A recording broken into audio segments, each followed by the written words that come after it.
समझ नहीं आ रहा अपने सैलरी इंक्रीमेंट का क्या करूं। बेटा इतना क्या सोच रहा है?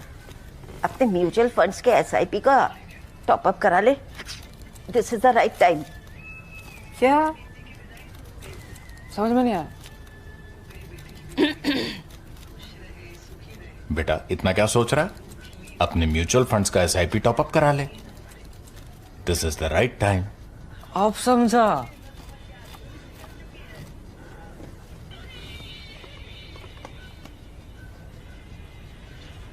Mutual fund investments are subject to market risks. Read all scheme-related documents carefully.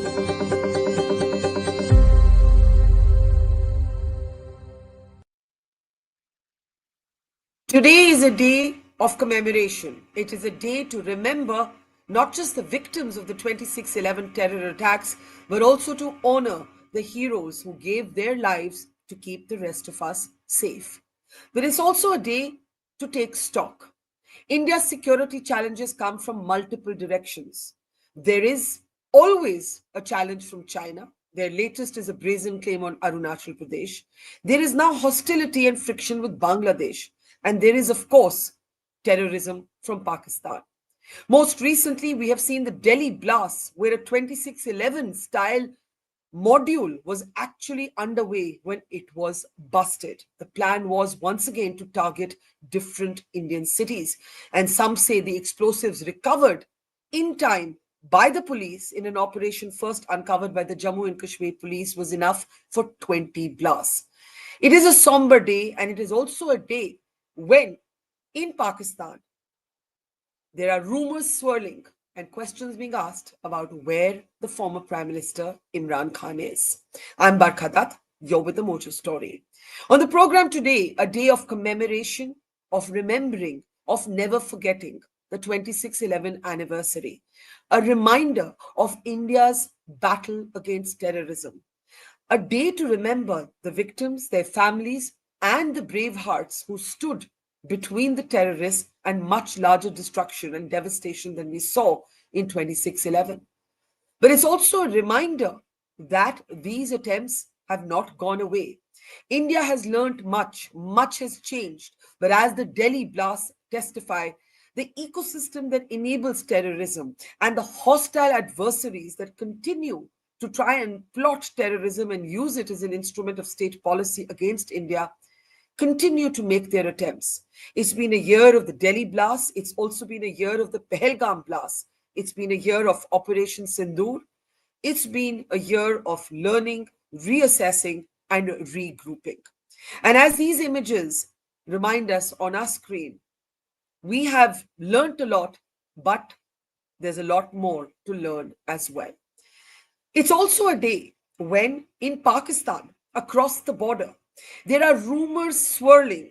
The former ousted Prime Minister Imran Khan, his supporters, his sisters are demanding to know where he is, as Afghanistan media reported, and there is no official confirmation or independent authentication of this, that he may have in fact been taken out, been killed in prison. Once again, I want to say this is only being reported by Afghanistan media, and his family and his supporters have been protesting outside the jail where he's been imprisoned by the Pakistan military, demanding proof of his well-being.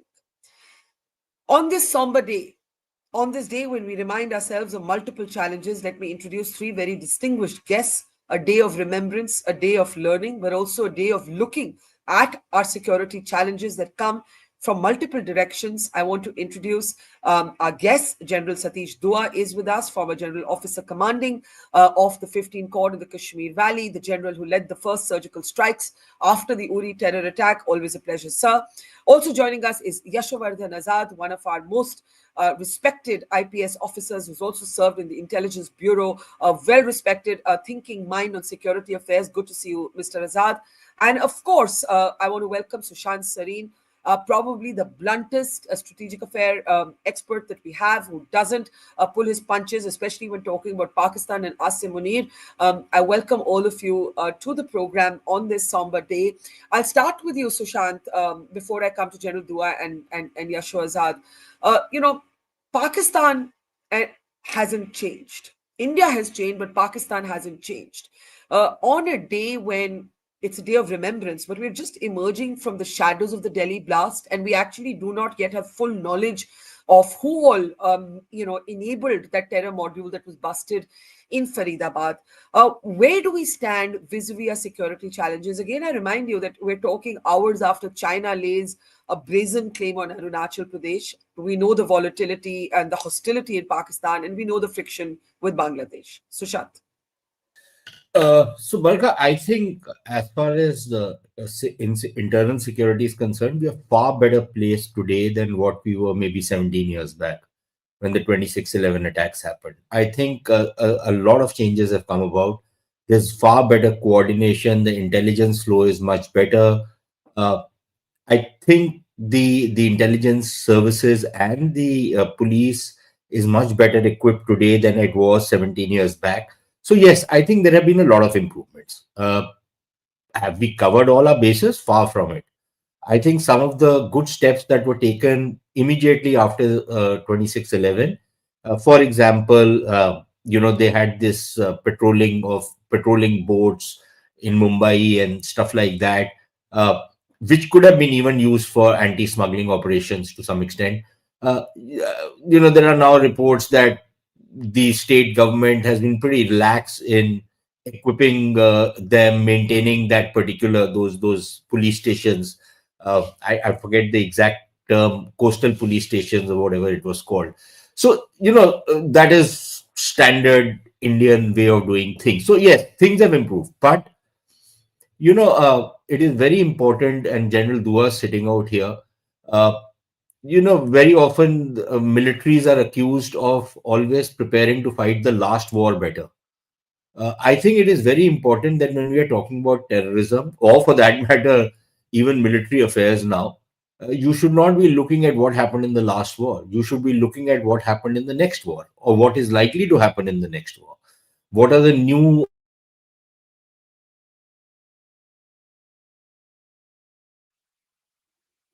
Maybe Sushant there, but I think let me pick up that last point that he made and take it to you, General Dua. Sushant was saying that today, in fact, our security doctrine the says that there will be. Sushant, we lost you briefly. Are you back? We yeah, lost I you am. briefly. You want to complete your point? Yeah, and then I'll come to General Dua. Yeah. Yeah, so my point is that, rather than preparing for what happened in the past, I think the past is for commemoration, the future is for preparation. And I think what we need to do is anticipate. Very often we have seen that, we never anticipate where or what the next attack could be. And the moment you lose the sense of anticipation, then you tend to open up certain gaps in how things might happen. I think that is something we need to work towards. Um, Yeah. and yes, what has happened on 26/11, I agree with all of those who say never forgive and never forget. General Dua, let me take this point to you. I think also with the changed security doctrine, and it actually began with the surgical strikes that you led in response to the Uri terror attack, there is now no distinction between counter-terrorism and military response. This is something that is important to understand in the sense, what I mean is, a terror attack could well lead to a military response. We saw it in Operation Sindoor as a response to Pahalgam. I'm not saying it has to happen every time, but I'm saying it is certainly an available option in the sort of arsenal of responses. When you look at that time, from that time when you led the surgical strikes to now, what have we learned? We're dealing with a very, very hostile, immediate sort of neighborhood. We're seeing a rapprochement between Pakistan and Bangladesh. We are seeing China, where we have begun a reconciliation process, but a young woman gets detained in Shanghai for 18 hours. She speaks out as a proud Indian, including on our channel. And, China says, hey, Arunachal Pradesh, we don't even recognize it as part of India. So this is the security environment as we talk on 26/11. Over to you. When Sushant says, don't look at the last war, look at where the next one could come from and what that might look like. What would you say? Barkha, there is no denying the fact that today uh, an internal challenge, an external challenge on the borders, challenge across, the new dimension frontiers of cyber and space or information cognitive warfare. All these challenges are merging. So you can't say that one is different from the other, or the military is meant for one particular challenge, because on one hand, like I said, all challenges are merging, and we have to be prepared for the the next evolution of the challenge. On the other hand, we have challenges from the challenges to our border, to our sovereignty, are from different other countries, our adversaries. Look at Pakistan. Now, Pakistan is, we used to say the Pakistan military is a state within a state. And today I read Ajay Bisaria's editorial in Times of India. He said it is not a state within a state, it is a state itself. So there the military is using, it's not non-state actors. They are using terrorism and allied dimensions as a state policy, as an instrument of state. So when we are seeing this, I think the military has to respond to both at the same time. When we look at infiltration or operations, terrorist counter-terrorism operations in the depth, they are all merging, and so is the force and the instruments to deal with them. You mentioned about how Pakistan's nexus with Bangladesh is growing. Sure, we are seeing a very belligerent Bangladesh, which is not friendly anymore. And the way we are seeing things happening between Pakistan and Bangladesh is a dangerous portent for us. You mentioned China. For the moment, that's another thing. We can never take our eye off the ball. But today's discussion, I will keep it confined here to these challenges. Now, what has happened overall in the last few years, a decade or more, when we had surgical strikes 9 years ago, was the fact that we actually went across. We became proactive after Pathankot, after Uri. That all happened in the same year. And like you rightly said, we have to be prepared for a full-fledged military response. In 2016, Pakistan could not launch a full-fledged response or a bigger response, and same thing happened in Balakot. But in Operation Sindoor, we saw how it actually went out of control. I won't say out of control, but how it escalated for a couple of days. But then again, we brought sort of China, I beg your pardon, Pakistan had to come to the table and ask for this thing. So the last thing I would like to say is, now we have to be prepared. We hope for the best, but we have to be prepared for the worst. And that is going to come in every form. It is going to be in the space dimensions, drone, AI, terrorism. What we are seeing now, this white collar terrorism, is an evolution of their own terror tactics. I mean, they started off with covering their face, then they came on the Facebook, they started using stone pelting as something that helped terrorists escape. Where earlier they used to put their children away when the security we entered when we were younger officers, but today when I was a corps commander, I see them rushing to meet the security forces, to pelt them with stones and help terrorists escape, to hybrid terrorists, to now white collar terrorism. So we also have to evolve with this. And the last sentence I would like to say, in this evolving with this state responses to terrorism, we need to take up de-radicalization and this, overall watch, whether it is a watch on the campus, watch on the WhatsApp group, wherever we hear some noises like this, wherever we hear some inflammatory speeches, we must nip it in the bud rather than let it go out of control first. Yeah. Let me bring in Yashovardhan Azad. Let me read out a comment in our audience stream. Prasad says, as Sushant said, anticipate.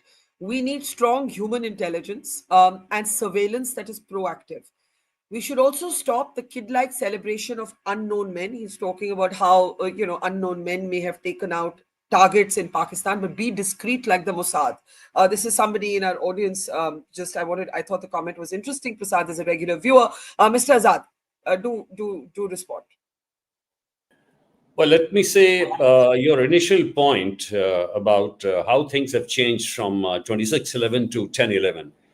I think there's a very important point that earlier on, yes, it was a spate of reactions, and now it's turned to preparedness, in the sense that one is in anticipation, and in anticipation we have overhauled our institutional architecture. I mean, there are many things which we have done, whether it's the multi-agency center, whether it's the NSG giving a complete authorization, whether it's is the NAT grade, so many things.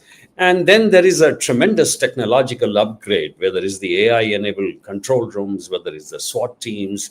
So in a way, I would say that we can attribute our counter-terror successes also, where we recount our failures, one or two. Terrorism and the forms have certainly mutated. I mean, as General Dua said, and even Sushant alluded to that. Yes, it has changed from attacking, coming across, and feline shots to now educated kind of terrorism. So things have certainly changed. Political changes have been there, but we have a much bigger challenge now. It is the cyber and information warfare. It is radicalization.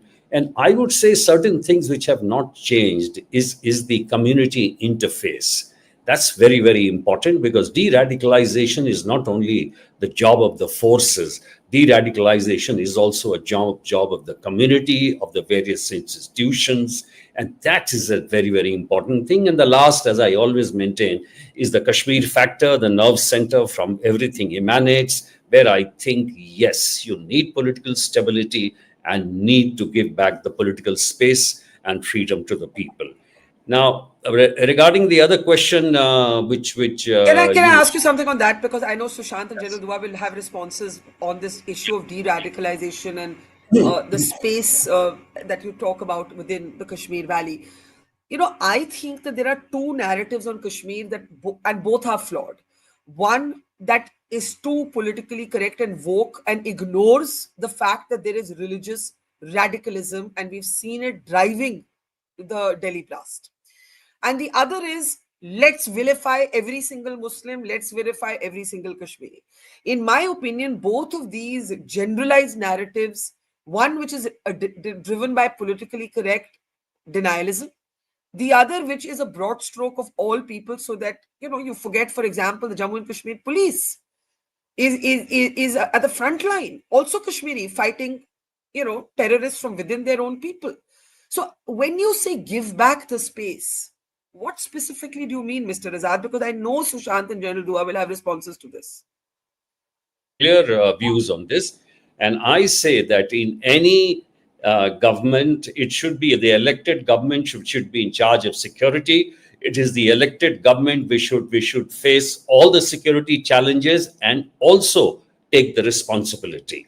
That is the dictum in a democracy.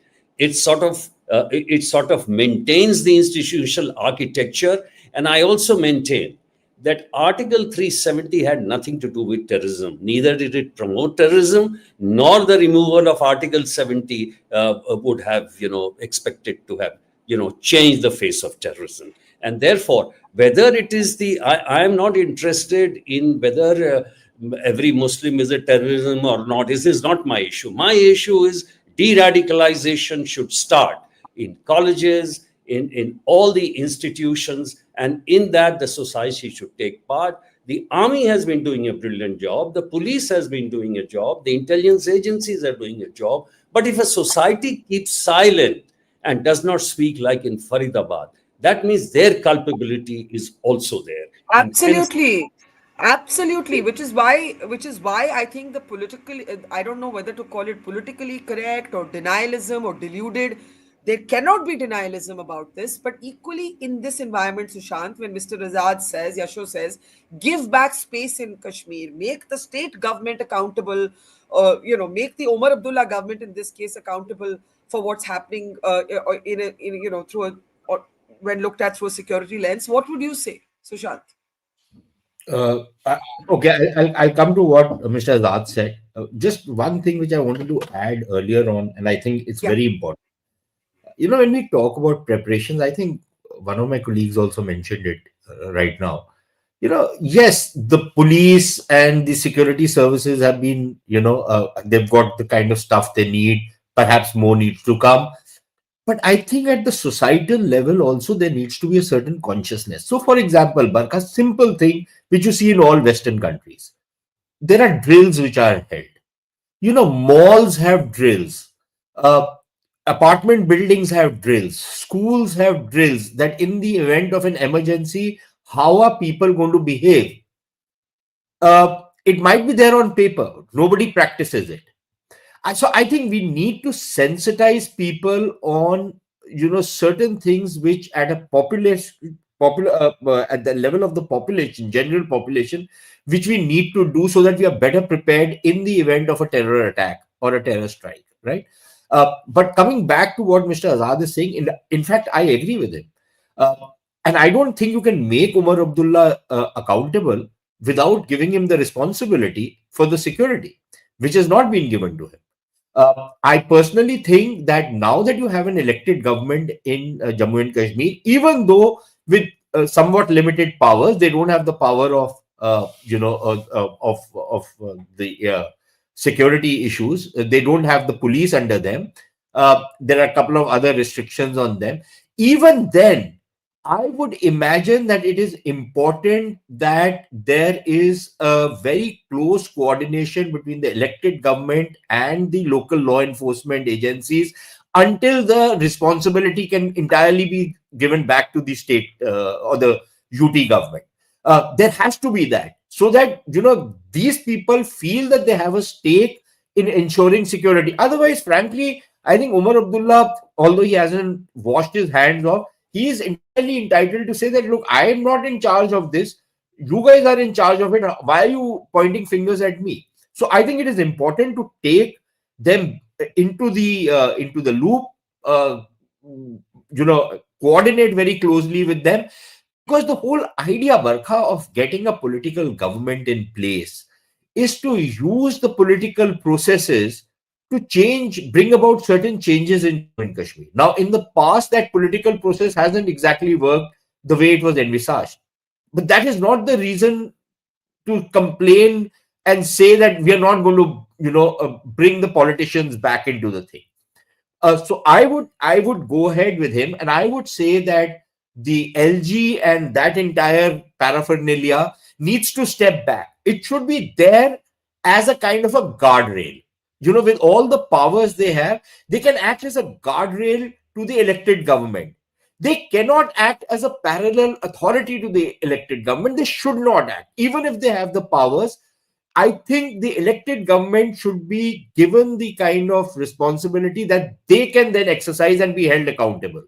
The LG doing it, I think a lot of serious questions are being raised, including about all kinds of hanky-panky which is going on under that particular office or people associated with that office. And I think this is something which even people in the center need to look at very, very carefully, because otherwise all the good stuff that has happened in Kashmir can very simply be frittered away if you're not careful enough of how you handle the politics of the place. Okay, General Dua, do you agree that to that extent a certain degree of political autonomy and therefore accountability? Like, I like the point that Sushant makes, that you can't criticize a government or hold them accountable for anything if they simply do not even have the authority to operate, and that actually gives them an opportunity to say this has nothing to do with us. And how do you see the road ahead? And when you see this de-radicalization, I know the army has actually been running de-radicalization programs in Kashmir well before the rest of the country even understood that this is an important word and concept. Your response? Barkha, I agree that army has been trying to do its bit in de-radicalization. The police has been trying to do its bit. And but before that, allow me 30 seconds to talk about a point that you raised, and I'll come back to this. You spoke about how every Kashmiri is not a terrorist, or every Muslim Kashmiri Muslim should not be taken as a and terrorist. Equally, religious radicalism and Islamism is real. I'm saying both of these things are true. These are both simultaneous truths.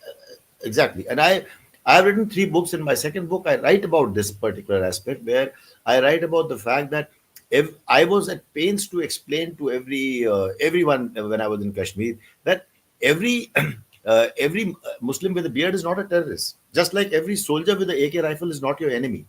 The point I'm trying to make, like Siddharth said, the police has been doing a great job. The Jammu Kashmir police is great. I come from Jackal Regiment. 50% of my soldiers are Muslims, and they are no less brave than anyone else. In fact, they have more awards, and they are sons of the soil who fight in their own country. It's a very risky thing for them to do. So we must not paint everyone with one brush. But yes, coming back to your point, de-radicalization, especially, is something which requires not an all of government approach. It requires a whole of society approach, whole of nation approach, and I'll like to expand on that. When we say de-radicalization, perhaps we think of measures like getting moderate clerics to come and engage with the community, make sure that we plant the right stories in the young impressionable minds in schools and colleges. We also keep a watch on such groups in campuses, in schools, in colleges, in WhatsApp groups, in other places. So this requires a whole of government, whole of society approach. The community outreach has to be there, and the involvement of civil society has to be there. And to that extent, when we talk of all this, I agree with Sushant by saying that I think it's time that we must give the government, the state, the J&K government more of a say. I mean, even in law and orders, you can't have compartmentalized thing. I mean, we've done it for so long, and we have to give them a chance. If you want an integrated approach, it can only come about by everyone's involvement in this. You look at the other examples. When you look at the examples of Ireland, you look at the examples of Singapore, Malaysia, they could overcome such vexed problems only when there was a community outreach and involvement of civil society. And last thing, closer home, Mizoram and Punjab were also solved only because of civil society involvement. And we have such good examples to follow. So we need to do that. By just saying that, oh no, we will not do this to J&K or Kashmir, it won't work. We will have to give it a chance. It's been 6 years now since Article 6 years since Article 370 and the Union Territory came into being. So I think we need to take measures from that point of view. But here's a question, and before Mr. Azad responds, since all of you have spoken about, or the fact that de-radicalization is very important, but in the end, there has to be people. It has to be a people-driven also change. Mr. Azad, I want to play out a statement that went quite viral this week. Shah Rukh Khan standing up in Mumbai at a function organized actually by the Chief Minister's wife, Amrita Fadnavis, speaking on terrorism. I thought this was quite interesting in the context of what we're talking. I'll play that out, but I have a question after that. When you all say, it's been 6 years since 370, we need to look at Kashmir, we need to look at political space. Here is the problem for any government. After the Delhi blast, when there has been an outing of this network of Kashmiri doctors, when there has been an Al-Falah University on the outskirts of the national capital functioning without, I had never even heard of this university, right? Functioning almost like a university for terrorism. The space shrinks for anyone to take a civil society initiative. The space shrinks, the public opinion, the public support for it shrinks, and that is a challenge. I'm going to play out the statement by Shah Rukh Khan and then come back to you, Mr. Azad, and then go around the panel. Take a look. 26/11 Pahalgam आतंकी हमला और हाल ही में हुए Delhi blast में अपने प्राणों की आहुति देने वाले बेगुनाह लोगों को मेरी विनम्र श्रद्धांजलि। और इन हमलों में शहादत पाने वाले हमारे वीर सुरक्षा कर्मियों को मेरा सादर नमन। आज देश के बहादुर सिपाहियों और जवानों के लिए मुझे कहा गया है ये 4 लाइनें कहना जो बहुत ही खूबसूरत हैं, तो ध्यान से सुनिएगा प्लीज।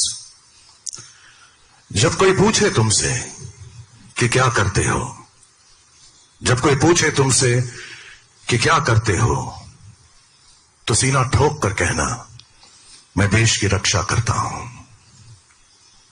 पूछे अगर कोई कि कितना कमा लेते हो, हल्के से मुस्कुरा कर कहना 140 करोड़ लोगों की दुआएं कमा लेता हूं। और अगर मुड़कर फिर भी पूछे तुमसे कि कभी डर नहीं लगता, तो आंख से आंख मिलाकर कहना जो हम पे हमला करते हैं उनको लगता है। Powerful words there, powerful messaging. Let's come to you, Yashu Azad, to pick up what we were talking about. In principle, Sushant, you, General Dua, political process, give the elected government more authority, give them more say, de-radicalization, and then you'll have hardened positions that were already skeptical hardening further when you see this network of doctors, Dr. Umar Muhammad, Dr. Ganai, and others. When you see a university right under our noses, some might argue, on the outskirts of the national capital, kisi ko pata hi nahi. I mean, I don't know if you'd ever heard of this Al Falah. I had never heard of it. It is 1 hour from where I live, less that. How do you then create public opinion that is ready to back any political initiative? Two things. One, I, of course, expected Shah Rukh to be more direct in condemnation of also the perpetrators. These are beautiful lines, beautiful soft lines are spoken by politicians, spoken by many people. But there, I feel there should be a direct, strong condemnation coming from society leaders like Shah Rukh of all religions. That's number one. Number two, one of the problems, there are two problems related to Al Falah. One is, of course, and this is a point which Sushant and I brought in an earlier discussion, where we said, first of all such universities, like Al Falah, unknown, manned by politicians or patronized by somebody, some businessmen, they're all dens of corruption. And there is no institutional oversight. That is a biggest problem. If there is any kind of institutional oversight, most of this rationalization will take place and most of these activities cannot go on just like this. For example, the misuse of labs. For this, you don't even need any kind of a community mobilization. All you need is better governance. That's number one. Number two is, this also in a way points out at a lack of community interface, because ultimately somebody, a police constable or a revenue officer or a deputy collector, somebody who's interacting with the university or with the boys should have got some whiff of information. Third, the intelligence also did not get any kind of information like this. So what I'm saying is, definitely the society, that means the society far removed from Al Falah in other places, will condemn. But the point is, the one who are around, the one who are near, the institutional people, the doctors around, they are the ones who are supposed to intervene. And that is what the point that I'm making is that without that, if, for example, Al Falah had been exposed from within Al Falah, I think it would have been much easier to say, to talk about the political space that you talk about. But when you see no such exposure without this Faridabad terror module being busted, then everybody hardens on a political space, and that is the challenge of radicalism, of counter-terrorism. General Dua, Sushant, if you want to add to it. General Dua, I'll start with you. Yeah. Yes, Barkha, I think this issue of what I mentioned earlier also, that we need to keep a watch. We need to learn from the Arab Spring. We need to learn from the Gen Z revolts that are happening in neighboring countries and other places. That I said, we need to keep a watch on every discussion group. I mean, that's where intelligence agencies will have to widen their network. It doesn't mean posting people in every institution or every WhatsApp group. There are other ways of doing it, and we can't go into it over here.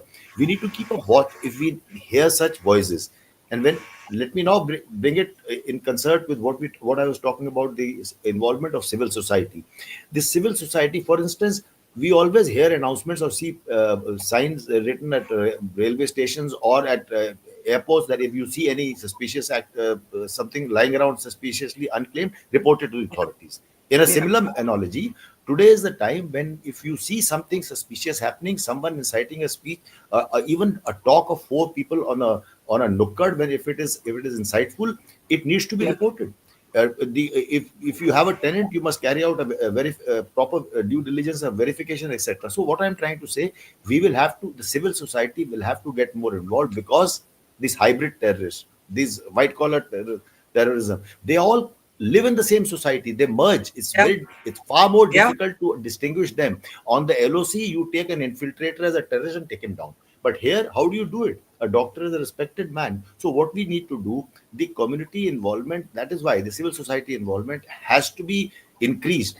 Just as the intelligence agencies and everyone else must step up, so should civil society step up. And we must we have to empower them, we have to train them, we have to bring, like Sushant said, more drills to be carried out. Similarly, more messages should go out to them as to how they should behave if they hear some voices which are discordant, and how they must be reported. I think this point, Sushant, that the hybrid white collar terrorist is much tougher to actually first catch and uncover than the infiltrator at the line of control is a really important one. And you have to do it within norms. You know, as has been said, it's not, it doesn't mean that you place a sort of, you know, a spy in every institution. And that's the point Yasho is making, that at some point, the people have to be invested enough in revealing that this is happening under our nose, it's happening in our neighborhood, it's happening next door. We think there's something suspicious. But it's tough. It is tougher, General Dua says, than fighting an infiltrator at the LOC. Look, there are, of course, complications in it. And frankly, I hate to say this, but let me say it. There is also a lot of viciousness in society. We've seen in other terrorist theaters where if Barkha, I have an enmity with you, I will go to the Americans and say, bomb Barkha's house, right? She's a terrorist attached to such and such terror groups. Something similar happens out here. Yashovardhan Azad is a police officer. He knows it.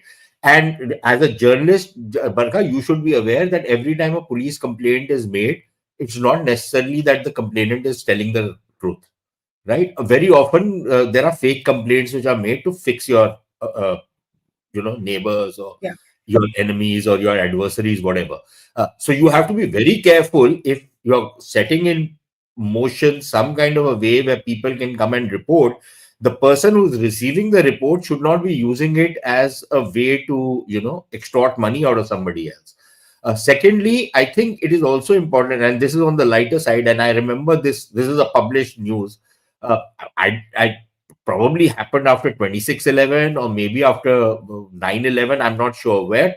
But suddenly there was a report of the cops having arrested two Muslim men from the airport because somebody had complained about them that they are talking about missiles being brought into India.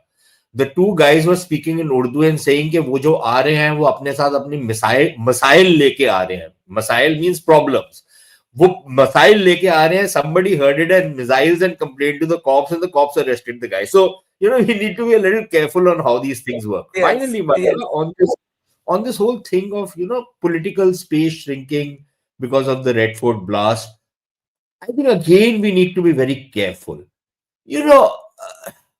Don't blame it on not or don't use it as an excuse for not bringing the elected government in Jammu and Kashmir on the issue of security. Bring them into the loop on security. Don't use it as an excuse to not bring them in. Because like I said, this cell operated in the last 3 or 4 years, not under Omar Abdullah's watch, right? This cell has operated or has come into being around the time when, the constitutional reforms have taken place in Jammu and Kashmir. So please don't blame the elected people in Jammu and Kashmir for what has happened. And don't use it as an excuse. One. Secondly, like I said, the current political system which is there has the guardrails with the LG's office. The LG can function as, a kind of a guardrail to ensure that, there is no hanky-panky which is done by elected leaders, which will happen because elected leaders will interfere in policing. They have to do it. That is the way, that Thana Kacheri culture that we have out here. That is bound to happen. But the LG's office can act as a guardrail. But the LG's office should leave a lot of the responsibility for managing the security issues to the elected government. Let the police system not be under the elected government, but let the elected government have some degree of control or influence over what these guys are doing. So you can marry the two until you are ready to completely devolve that function back to the elected government. So some via media can be found out if you want to find it out. And I think you need to move in that direction because, at the end of the day, what is the point of having elections in Jammu and Kashmir and then not trusting the elected representatives of the people with the kind of responsibilities which they should be discharging anyways. Yeah. All right. In the end, I do want to turn attention specifically to Pakistan. Not just because that's where Ajmal Kasab came from, not just because the Jaish imprint investigators believe is all over the Delhi blast, but also because of rumors that are swirling in Pakistan over the whereabouts of Imran Khan. Uh, Afghanistan media reported earlier today that Mr. Khan has been killed in prison. There is no official independent confirmation of this news, but rumors took on a life of their own. Protesters are now outside the jail where Mr. Khan is housed, demanding proof of life. His sisters have been protesting. They have been giving statements, and we simply do not know where Mr. Khan is. This would add one more dimension to Pakistan, whereas General Dua mentioned, quoting Ajay Bisaria, the ISI and the army is not a state within a state, but is the state. Yasho Azad, I'll start with you. I mean, we don't have enough information, but Pakistan, terror attacks yesterday within Pakistan, terror as an instrument of state policy against India, we all know. Khan in jail, once the golden poster boy of the Pakistan military. His family is now saying, give us proof of life. Protesters are now saying, give us proof of life. Afghanistan media, hostile to Pakistan, saying, we don't think he's alive. And again, these are rumors, but protesters are now saying, give us proof of life.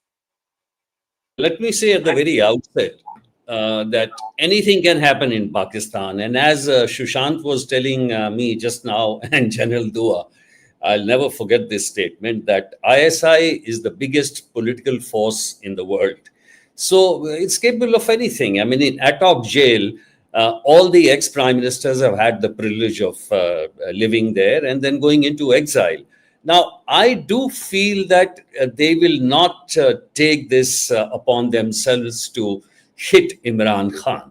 But there is a reason, because he's not allowed to meet anybody. Nobody knows anything about him. So it's a kind of a habeas corpus call. And that is why they are asking for proof of life. Personally, I would say that it has emanated from Afghanistan. So it has come from an interested area, one area which is, totally arraigned against Pakistan. So I would sort of surmise, that it could be a kind of a rumor. Indeed, it could well be a rumor, but Sushant, we were discussing before the show began that the rumor has acquired legs. And by the way, there have been these rumors before, they've been false because nothing has been seen or heard of him, from him in a while. His own family is on the streets saying we simply don't know where he is. Pakistan, or at least in Islamabad, it is said there are no rumors in Islamabad. There are only premature facts. So now everybody has to die one day. So maybe this is a premature fact. Maybe this is a fact. Who knows? I'd be a little surprised. But look, if, for example, something untoward was to happen to Imran Khan, and remember, he's not a young man, right? He might still look younger than me, although he's much older than me. He probably looks like 40 years old. I'd love to look like him. But the fact of the matter remains that he is what? On the wrong side of 70s, if I'm not mistaken, right? So he's not a young man, right? And at that age, anything can happen, really. Okay. So, but the thing is that if in custody, even if he was to die a natural death, I don't think anybody in Pakistan will believe it. The kind of lack of trust, the kind of suspicion, the kind of uncertainty which is there in Pakistan, nobody will take, regardless of somebody swearing, going to the Kaaba and swearing that they had nothing to do with anything untoward happening to Imran Khan, nobody will buy it.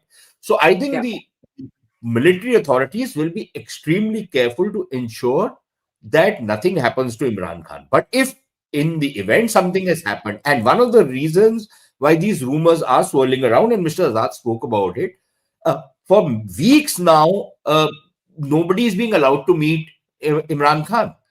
His family members are not, his sisters who would meet him regularly are not being allowed to meet him. I think even his lawyers have not been allowed to meet him. The chief minister of Khyber Pakhtunkhwa has been, I think, refused 7 or 8 times. This is despite court orders. So much for the legal system in Pakistan. and the freedom of the judiciary and all of that. The judges ordering that the meeting be organized. The local cops out there and the jail authorities have refused to allow the chief minister of KP to meet Imran Khan, right? So obviously, either something untoward has happened, or like Mr. Azad is saying, that this is a habeas corpus petition. Ki bhai, if all is well with Imran, show us the body, show us the man, right? So it's probably that, but there is always a chance that, it is the guy is no longer there.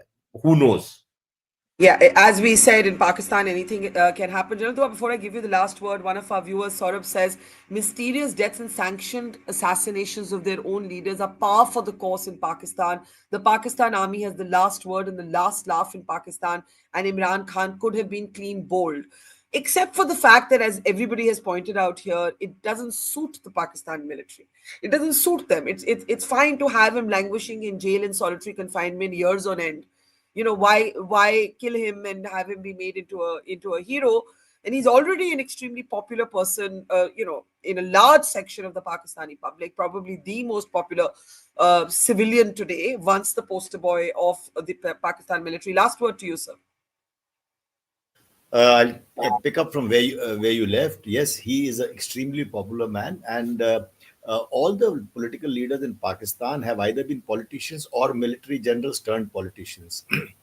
Here is a man who was a hero. We've grown up seeing him play, and all across the continent, everyone, we admired him as a cricket sports star. He was a rock star. So he has been an icon all through, and with now political popularity, I think no one else has had that kind of popularity that Imran Khan seems to enjoy today.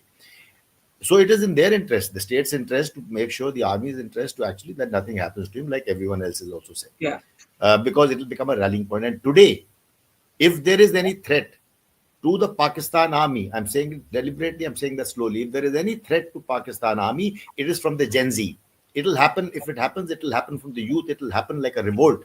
And let's not say that I know military is very powerful, but so in many countries, things have happened like this.